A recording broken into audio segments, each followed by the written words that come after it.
Welcome back to BLOCKTV. I'm Ron Friedman, and now it's time for Trader's Take. As the market goes up and down and sideways, it's time to go to New York and our technical analyst, Joe Sass, to help us make sense of it all. Hey, Joe. Hey, how's it going, Ron?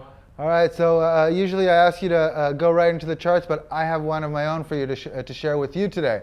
So this is Bitcoin price in the last few hours. We all recognize that pattern. I had Zaki Hennessy, our own BLOCKTV reporter, add some artwork to this just in case it's not clear. Hit it. Nice. There we go. It is the classic BART formation. And what causes those kind of formations, Joe?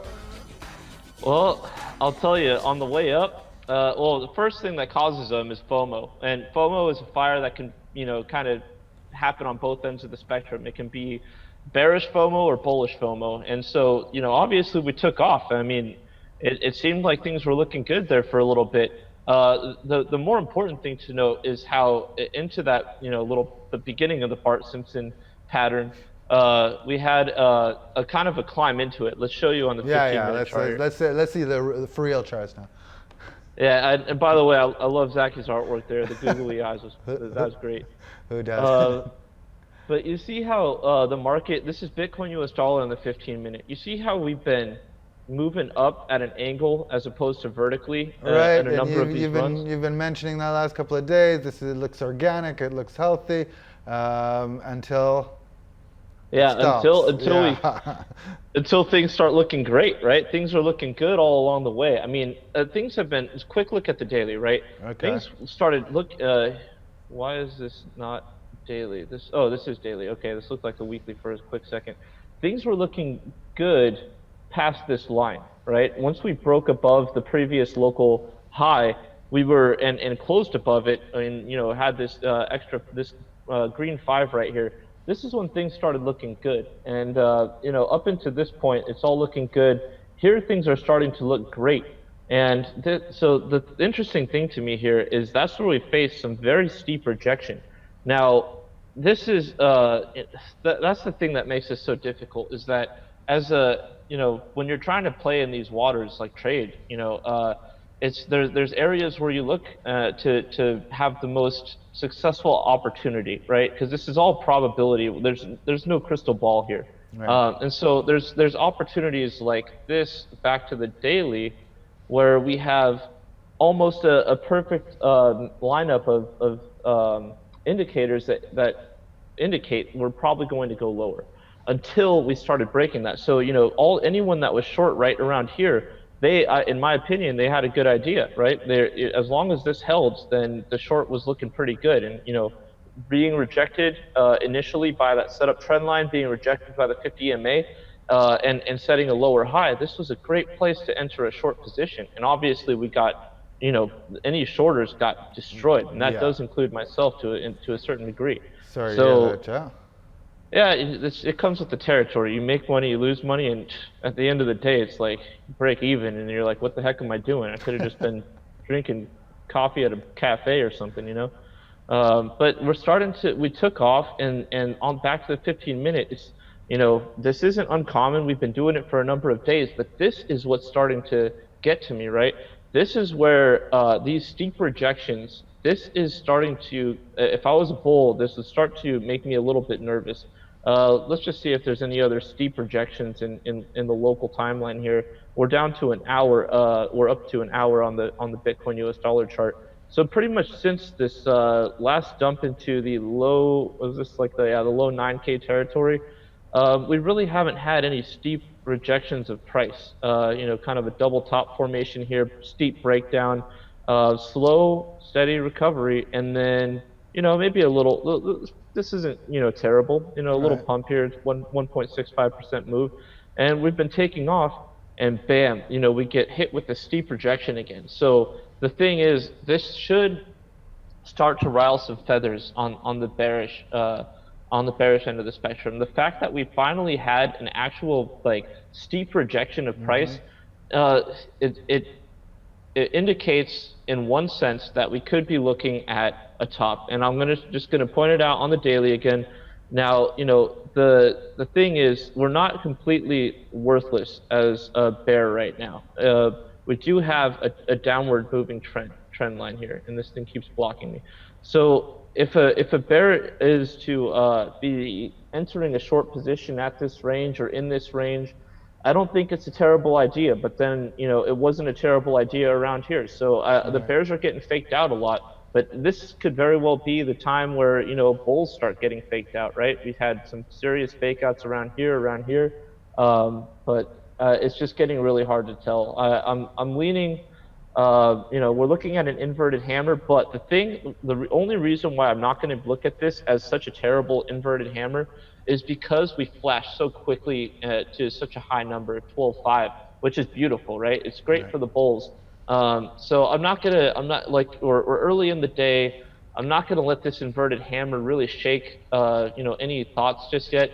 But even if I was a super hardcore bear, right, and I really wanted the price to go down, I just couldn't let this inverted hammer weigh my decision because we've been trending up and it's been mostly organic. If we had one steep rejection, that's not enough to really just cancel everything out just yet. And again, this wasn't a steep rejection like something like this, right? Where we moved up and then we had a negative 13% move to the downside. This is all wick, right? That Right. we lost. This isn't all body that we lost. So even if we close here, and we still have a lot of potential to be moving up. But the thing that keeps sitting in the back of my head on a longer time scale, what's going to happen, right? Because we've definitely broken the parabolic uptrend. And a lot of analysts are saying typically there's an 80% retrace from something like that. Right. We've seen it happen before, 2017, 2013, 14, 15. We've seen parabolic uptrends break hard and violent, right? So the question is, what are we doing from here? Are we going to be going sideways for a while? Is this, 14K to 9K a Right. comfort zone? And we didn't even spend any time at 14K. Let's drop that Hardly. down to 13 max, right?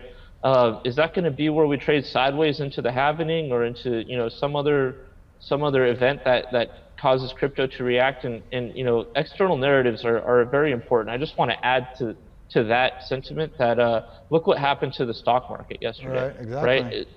Yeah, so it's like right now it's so hard to tell. We have a number of external narratives.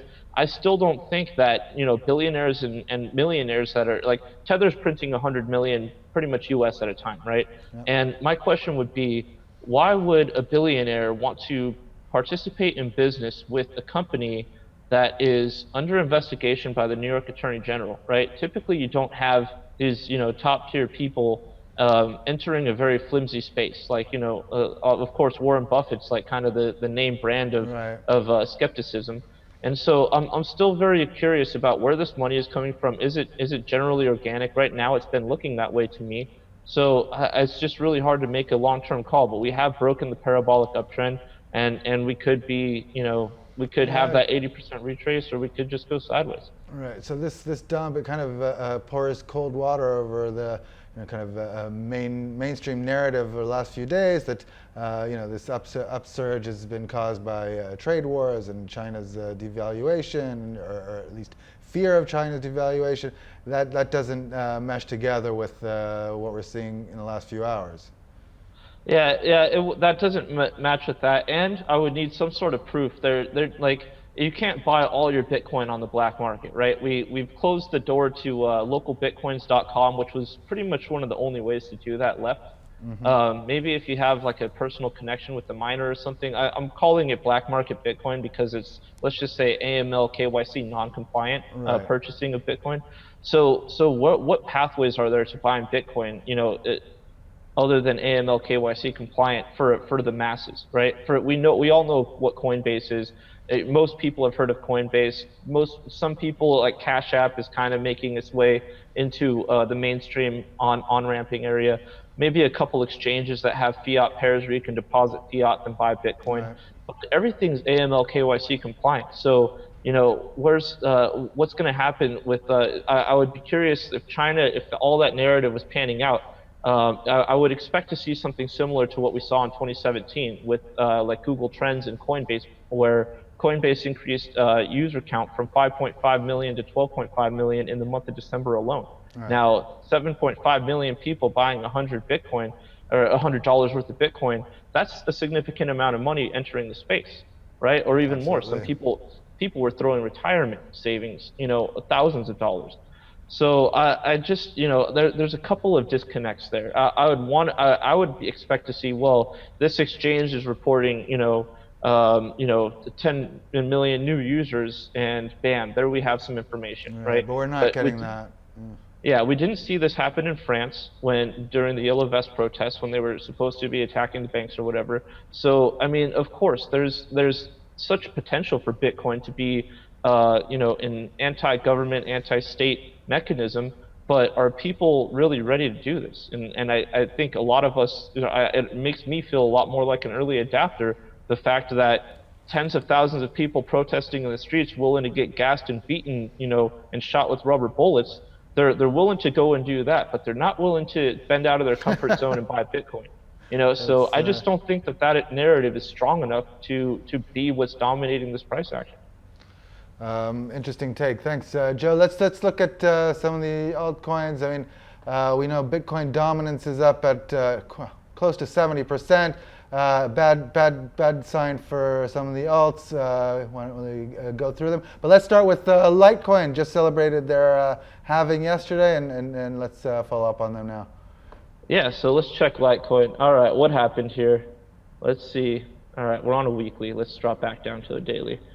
Well, happy halvening. Not very happy halvening, but no. We had man, this is the least climactic pump I've ever seen for something that should have been hyped the heck up. You know what I mean? Technically speaking, we're now fighting the intermediate term moving average. We're rejected by the 50 MA. We couldn't close above the setup trend line. So on a technical level, things are looking bearish. The 50 MA is starting to trend down. We're starting to round off the intermediate term moving average. We're probably going to meet death cross unless someone does, some crazy thing like we've had, with Litecoin in the past with these like 50% moves to the upside. Right. What was this one? 28%. Litecoin has historically seen some crazy good action, but right now this is just looking pretty weak for the halvening. I guess this was just a pump fake, and if you got out clean, that's great. Anyone that got in right here and sold anywhere into this made money. Yeah. It's tough, but I would say I was expecting this to be another 30% candle to the upside, and then maybe continue for 3 to 4 days. I'll tell you what though, I'm not going to sit around and wait for this to manifest. I closed my position in Litecoin. I only touched garbage because I thought that trash would be a treasure to someone else, and I got out pretty clean. But man, this was very anticlimactic, and we're now looking. What's your explanation for that? I mean, in the weeks building up to this, we were talking about, well, when's it going to happen? When's it going to pump? Ahead of the halving, that never, really happened in a major way. And then the halving itself was, like you said, anticlimactic. How do you read that? Well, I guess the first thing that comes to mind is, I think that I've been saying for a while, I feel like a lot of what's going on in the space is mostly traders trading, right? I haven't really been saying like, oh, this is, hey guys, get in immediately. Turkey is, central bank is going to back, you go 20% in on Bitcoin, right? There's nothing like that going on. So if this is all traders trading, mostly traders trading, some organic, entry, then I would say this is really interesting information, because it means traders didn't care about this. They just didn't care whatsoever, right? And so it tells me that Litecoin is garbage to even traders, most traders. So it's just, I think this is just really, really bad looking for Litecoin. I don't think this was something that is priced in, but then again, Charlie Lee is, one of the best technical analysts of all time. But I just don't see, traders want an excuse, they want to make money, right? They want to turn money into more money.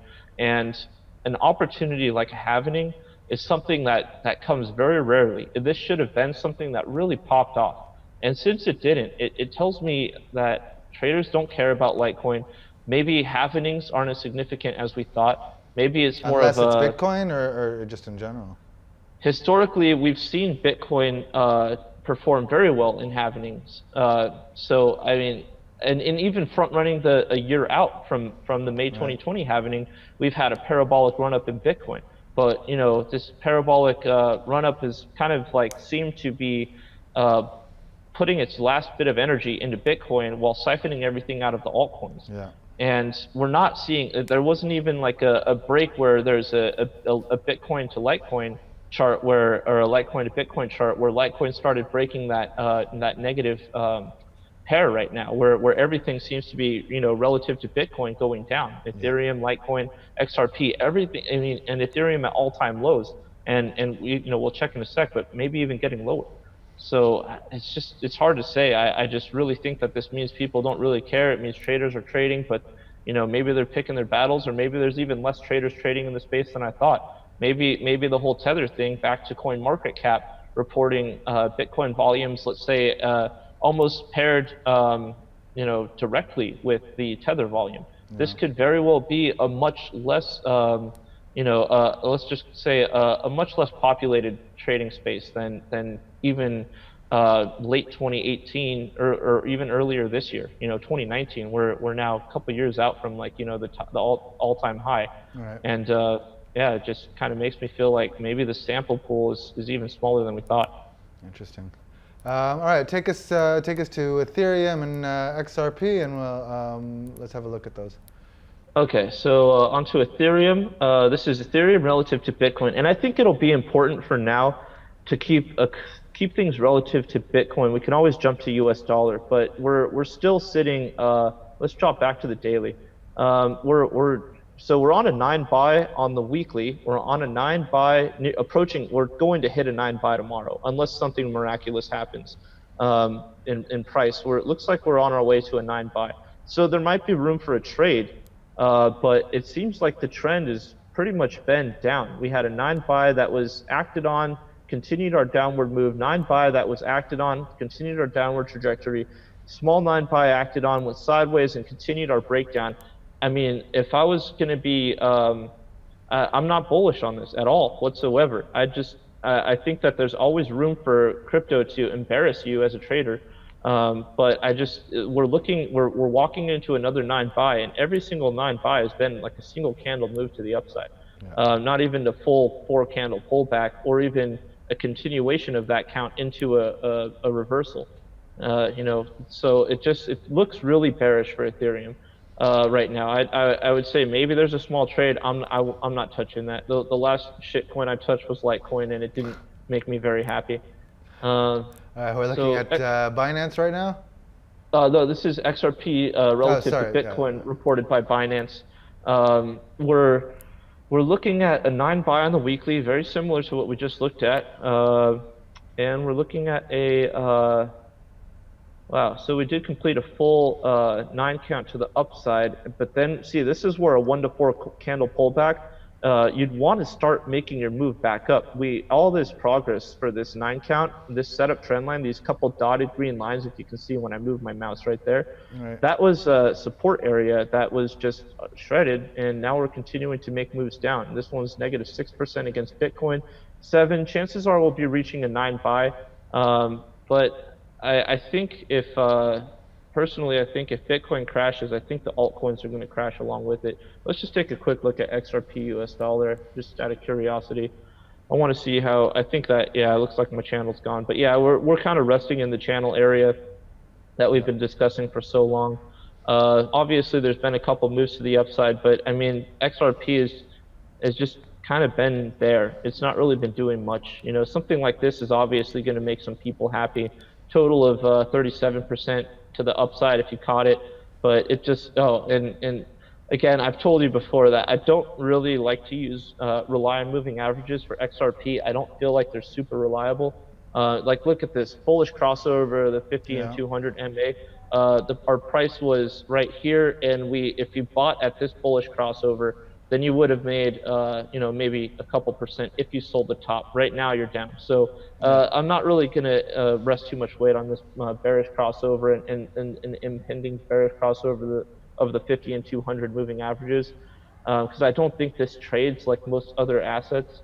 But we're definitely losing dominance to Bitcoin, and that's not good for any crypto, because if Bitcoin does start to crash, I don't think it's going to mean alt season. I don't think people are just going to willy-nilly say, okay, yeah, you know what, Bitcoin pump is done. It's time for us to take our profits and move them back into our garbage coins.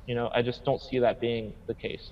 Right, and if they do exit Bitcoin, then probably to other assets altogether, not necessarily even crypto. Probably to fiat, and then because if Bitcoin is going to go down, and people and in the space, it's well recognized that if Bitcoin goes down, everything else goes down with it, with some few outliers, and more importantly, oftentimes those outliers are coins that are not even in the top 100 crypto, like by market cap. It's some random coin that just no one's ever heard of, that's all of a sudden pumped, and now it has a name for a week, and then it's never heard of again.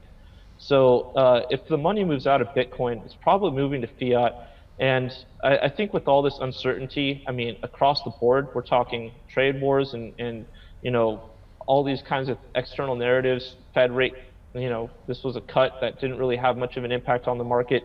But then we have an external narrative having to do with trade, and then every asset, across the board took a steep hit yesterday. So it's really interesting. I think cash or gold are probably going to be the things that most people flock to. I don't see Bitcoin as that speculative of an investment. What I do see it as is a learning curve, and most people aren't willing to go through that effort. So that's why I don't think Bitcoin is going to be most people's escape plan. I think it's probably going to be something more traditional, like cash or gold. Right. But for in the short term, if Bitcoin, if money starts flying out of Bitcoin, it's going to fly out of crypto altogether. And again, that's assuming this is all U.S. dollar that's driving most of this. I talk about that coin market cap thing, and I take a look at it every few days, and we're still at about the same amount of traded volume as Bitcoin, tethered to Bitcoin. So until that pair breaks, I'm still going to feel like there's something fishy going on. And Tether just printed another 100 million yesterday. I'll have a chart pretty soon here of on a 15-minute chart of every time Tether was printed, how much and where it moved. That's going to be kind of my goal, so we can use that to analyze and try to validate my theory or say it's complete trash. So I'll have something more concrete on that in coming days. All right, looking forward to it, Joe. Bitcoin's facing a test, and the whole crypto market along with it. Joe Saz from New York, thanks very much. Those of you at home, don't go anywhere. We'll be right back.